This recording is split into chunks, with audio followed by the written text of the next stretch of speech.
The shape of molecule depend upon the numbers of valence electron pair bonded and non pair. Molecule की जो shape होती है बेटे, molecule की shape depend करती है कि वह उसमें कितने बॉन्ड पेयर हैं और कितने नॉन बॉन्ड पेयर हैं। मीन्स कितने बॉन्ड पेयर हैं, कितने लॉन पेयर्स हैं।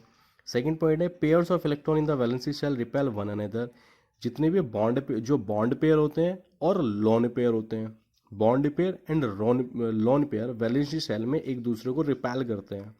और कितना रिपेल करते हैं, वो थर्ड पॉइंट ये कहता है कि these pairs of electron tend to occupy such positions in the shape the minimize repulsion and thus maximize distance between them। और वो एक दूसरे को इतना रिपल करते हैं कि जो रिपल्सन फोर्स है वो ऐसी ऐसी पोजीशन क्रिएट कर लेते हैं कि जो रिपल्सन फोर्स है, रिपल्सन फोर्स मिनिमम हो जाए और उनके बीच की जो डिस्टेंस है वो मैक्सिमम हो जाए। नेक्स्ट पॉइंट है the valency shell is taken as a sphere with the electron pair localizing on the spherical surface at the maximum distance from one another। VSEPR theory, this VSEPR theory इस चीज को accept करती है कि valency shell को एक spare मान लिया जाए, वैलेंसी शेल को एक स्पेयर मान लिया जाए और उस स्पेयर में इलेक्ट्रॉन्स पेयर मैक्सिमम डिस्टेंस पर एक दूसरे को एडजस्ट कर सके। Okay, a multiple bond is treated as it if it is a single lone pair and two or three electron pair of multiple bond are treated as single super pair। single super pair, super pair means a single electron pair and two or three electrons pair of multiple bond। आपके पास lone pair भी हो और आपके पास bond pair भी हो। Single आपके पास lawn pair हो, आपके पास टू और थ्री बॉन्ड पेयर्स हो, तो that is known as single super pair.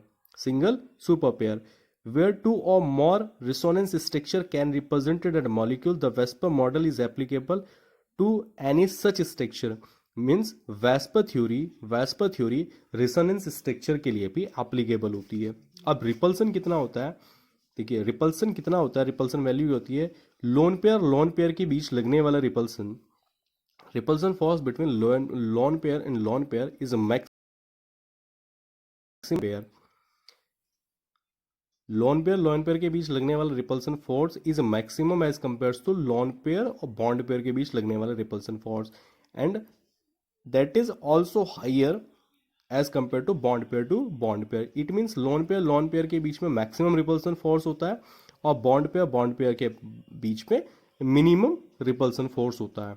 Okay, अब अगर इसके स्ट्रक्चर की बात करें, अगर क्लास इनके स्ट्रक्चर की बात करें तो देखिए आपके पास सपोज दैट हाइब्रिडाइजेशन, ये आपके पास हाइब्रिडाइजेशन, ये आपके पास शेप, ये आपके पास बॉन्डिंग है और ये आपके पास एग्जाम्पल।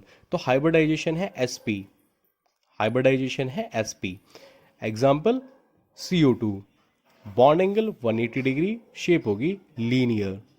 ओके, हाइब्रिडाइजेशन आपके पास sp2, हाइब्रिडाइजेशन आपके पास sp2 हो तो ये आपके पास BF3, ये आपके पास एग्जाम्पल बनेगा। ज्योमेट्री होगी ट्राइगोनल लीनियर और बॉन्ड एंगल होगा 120 डिग्री। हाइब्रिडाइजेशन sp3 तो टेट्राहेड्रल शेप क्रिएट होगी, बॉन्ड एंगल होगा 109.5 डिग्री, एग्जाम्पल है CH4। sp3d, sp3d trigonal bipyramidal, bond angle 90 degree, 90 degree के टू बॉन्ड एंगल क्रिएट होंगे, 120 डिग्री के थ्री, एग्जाम्पल है PCl5। हाइब्रिडाइजेशन है sp3d square octahedral, bond angle 90 degree, example है SF6। Hybridisation sp3dq pentagonal bipyramidal, bond angle 72 degree, 90 degree, IF7। ये hybridisation and shape हैं, depend करते हैं कितने लोन पेयर कितने bond pair. Suppose that CH4, यहाँ पर बॉन्ड पेयर हैं 4, यहाँ पर बॉन्ड पेयर होंगे 4 आपके पास। BF3, यहाँ बॉन्ड पेयर होंगे आपके पास 3। SF6 बॉन्ड पेयर होंगे आपके पास 6। अब बात करते हैं कि लोन पेयर और बॉन्ड पेयर के लिए। तो अगर आपके पास किसी मॉलिक्यूल में सिंगल लोन पेयर हो, एक लोन पेयर हो, टू बॉन्ड पेयर हो, एग्जाम्पल लाइक एज SO2, क्योंकि यहाँ पर सेंट्रल एस सेंट्रल एटम ओ, तो ओ के साथ दो तो बॉन्ड पेयर क्रिएट हो जाएंगे और एस के पास एक लॉन पेयर बच जाएगा, तो शेप हो जाएगी bent. One lone pair, three bond pair, NH3, क्योंकि तीन बॉन्ड पेयर क्रिएट होंगे H के साथ, वन H के साथ टू, H के साथ थ्री, और अमोनिया के पास एक लॉन पेयर बच जाता है। टू लोन हो, टू बॉन्ड पेयर हो, एग्जाम्पल H2O, एग्जाम्पल H2O। मैंने आपको इसकी शेप दिखाई थी, H2O की शेप मैंने आपको दिखाई थी class. Two lone pair, two bond pair, two lone pair, two bond pair, तो स्ट्रक्चर इसकी हो जाएगी, स्ट्रक्चर हो जाएगी इसकी बेंट। देन आपके पास वन लॉन पेयर हो, फोर बॉन्ड पेयर हो, तो शीशो एग्जाम्पल हो जाएगा SF4। आपके पास टू लोन पेयर हो, थ्री बॉन्ड पेयर हो, तो शेप हो जाएगी टी शेप, एग्जाम्पल है ClF3। It means molecular structure को एक्सप्लेन करने के लिए वैस्पर थ्योरी को जनरेट किया गया था। और अगर आप इसकी बेटे हिस्ट्री पढ़ें तो नायलॉन एंड ग्लिस्पर 1957 में डेवलप की थी, और जबकि ये आपके पास पॉवेल 40,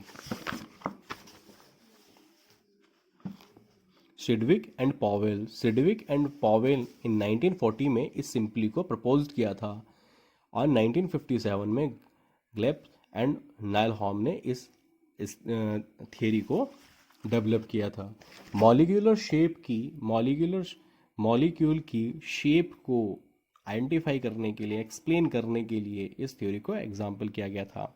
यहाँ पर आपके पास एग्जाम्पल है BCl2 एक bond pair, second bond pair, two bond pair है यहाँ पर, angle 180 degree. BF3 one bond pair, second bond pair, third bond pair, angle 120 degree. CH4 central atom C, one bond pair, second bond pair, third bond pair, fourth bond pair, angle 109.5 degree. PCl5 देखिए, one bond pair, second bond pair, third bond pair, fourth and fifth bond pair, तो 90 degree के two bond pair, 90 degree two bond pair with 90 degree angle, and three bond pair with 120 degree angle. Okay class चलेगी। इस regarding किसी का doubt है please class में note down करके रखिए, वीडियो देखिए, नोट डाउन करके रखिए, एंड किसी का अगर डाउट है तो क्लास में पूछिएगा बेटे। Thank you so much.